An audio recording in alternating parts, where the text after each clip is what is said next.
Friends, അപ്പം ഞാൻ അടുത്ത വീഡിയോ ആയിട്ട് വന്നിട്ടുണ്ട്. ഇന്ന് ഞാൻ ഒരു ഫോട്ടോഗ്രാഫറിൻ്റെ അസിസ്റ്റൻ്റായിട്ട് പോവുകയാണ്. അതായത് അപ്പുവിൻ്റെ കൂടെയുള്ള ഒരു ദിവസം എങ്ങനെയാണ് ആസ് എൻ അസിസ്റ്റൻറ്റ്, അതാണ്. ഒരു ചെറിയ വർക്കുണ്ട്, ഒരു വളകാപ്പ്, അപ്പോൾ അതിന് പോവുകയാണ്. അപ്പം നമ്മൾ വീട്ടിൽ നിന്ന് ഇറങ്ങിയപ്പോൾ നല്ല മഴയുണ്ടായിരുന്നു. അപ്പം മഴയൊക്കെ കഴിഞ്ഞ് നമ്മൾ അങ്ങോട്ടേക്ക് പോവുകയാണ്. എൻ്റെ സ്ഥലം എവിടെയാണ്? അപ്പോൾ സ്ഥലം എവിടെയാ?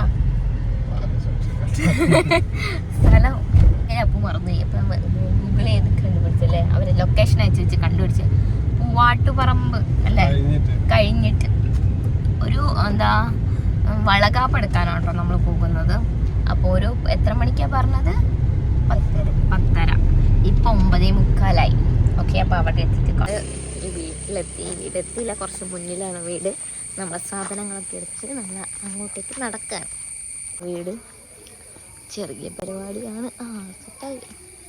സ്റ്റേജൊക്കെ അവർ ഡെക്കോർ ചെയ്ത് വെച്ചിട്ടുണ്ട്. വീട് കണ്ടുപിടിക്കാൻ ഞങ്ങൾ കുറച്ച് കഷ്ടപ്പെട്ടു. അങ്ങനെ ഞങ്ങളുടെ പരിപാടികളൊക്കെ തുടങ്ങി. ഞാൻ വീഡിയോയ്ക്ക് വേണ്ടിയിട്ട് മാത്രം എടുത്താണ്. എനിക്ക് സംഭവം ഒന്നും ചെയ്യണമെന്ന് അറിയത്തില്ല. ഞാൻ ചെയ്ത പൊട്ടത്തരങ്ങളൊക്കെ കണ്ട് അപ്പു തന്നെ മാറ്റി ചെയ്തു കേട്ടോ. കാരണം ഞാൻ പഠിച്ചു വരുന്നതേ ഉള്ളൂ. അപ്പം നമ്മളിന്ന് വളകാപ്പിന് വന്ന ഡോക്ടർ ശീതളിൻ്റെയാണ് കേട്ടോ. ഡോക്ടർ ശീതളും സുഖിലും.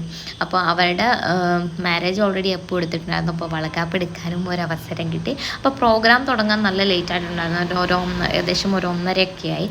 കാരണം ഹസ്ബൻഡിൻ്റെ ഫാമിലിയിൽ നിന്ന് വരാൻ കുറച്ച് ലേറ്റ് ആയിട്ടുണ്ടായിരുന്നു. അവരുടെ വണ്ടി എന്തോ ബ്രേക്ക് ഡൗൺ ആയോ, അങ്ങനെ എന്തോ ഒരു ഇഷ്യൂ ആയിട്ട് ലേറ്റ് ആയിട്ടുണ്ടായിരുന്നു. ലേറ്റ് ആയാലും അവർ പക്ഷേ പരിപാടി നല്ല ഗംഭീരമായിട്ട് നടത്തിയിട്ടോ. ഞാൻ ഫസ്റ്റാണ് ഒരു വളകാപ്പിൽ പങ്കെടുക്കുന്നത്. പക്ഷേ നല്ല രസമുണ്ടായിരുന്നു, എനിക്ക് ഇഷ്ടപ്പെട്ടു. നല്ല ഫാമിലിയൊക്കെ നല്ല അടിപൊളിയാണ് കേട്ടോ. അവരുടെ എല്ലാവരും ഭയങ്കര ഭയങ്കര സപ്പോർട്ടും ഭയങ്കര എൻ്റർടൈനിങ് ആയ ഫാമിലിയാണ്. ഭയങ്കര അടിപൊളിയായിരുന്നു പ്രോഗ്രാം. നമുക്കങ്ങനെ ബോറൊന്നും അടിക്കില്ല. പിന്നെ അവർ ഫാമിലിയിലുള്ളവർ കുറച്ച് പേര് അവർക്ക് ഡാൻസൊക്കെ കളിച്ച് വെൽക്കം ഒക്കെ ചെയ്തത്. അതിൽ പർപ്പിൾ സാരി എടുത്ത അവരാണ് ഈ ഡോക്ടർ ശീതളിൻ്റെ നാത്തൂന്. അവരാണ് ഇത് കോർഡിനേറ്റ് ചെയ്തത്. എനിക്ക് ഭയങ്കര ഇഷ്ടപ്പെട്ടു. എല്ലാം നല്ല സെറ്റായിട്ട് ചെയ്തിട്ടുണ്ടായിരുന്നു. അങ്ങനെ ഹസ്ബൻഡ് വന്നു, നമുക്ക് മാലയൊക്കെ ഇട്ട് വളയൊക്കെ ഇട്ടു.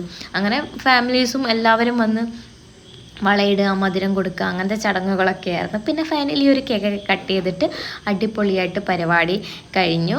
നല്ല രസമുണ്ടായിരുന്നു കേട്ടോ. അവരുടെ ഫാമിലി, ക്ലോസ് ഫാമിലിയും ഫ്രണ്ട്സും ഒക്കെ മാത്രമേ ഉണ്ടായിരുന്നുള്ളൂ എന്ന് തോന്നുന്നു. അത് കാരണം കുറച്ചാളുടെ പരിപാടിയായിരുന്നു. അടിപൊളിയായിരുന്നു. അപ്പോൾ ഞങ്ങൾക്ക് ലാസ്റ്റ് ഫുഡൊക്കെ കഴിക്കാനായിരുന്നു. ബിരിയാണിയും ചിക്കൻ പൊരിച്ചത് വരുന്നു. അതൊക്കെ കഴിച്ച് ഞങ്ങൾ ഷൂട്ടൊക്കെ കഴിഞ്ഞു. ഇപ്പോൾ 3:30 ഞങ്ങൾ രാവിലെ വന്നതാണ്. ഇപ്പം നല്ല മഴയാണ്, പുറത്തൊക്കെ നല്ല മഴയാണ്. അപ്പോൾ ഇന്നത്തെ പരിപാടി ഇവിടെ തീരാണ്. വൺ ഡേ വിത്ത് അപ്പോൾ ഇനി അടുത്തൊരു വ്ളോഗ് വയ്ക്കാം. Bye bye.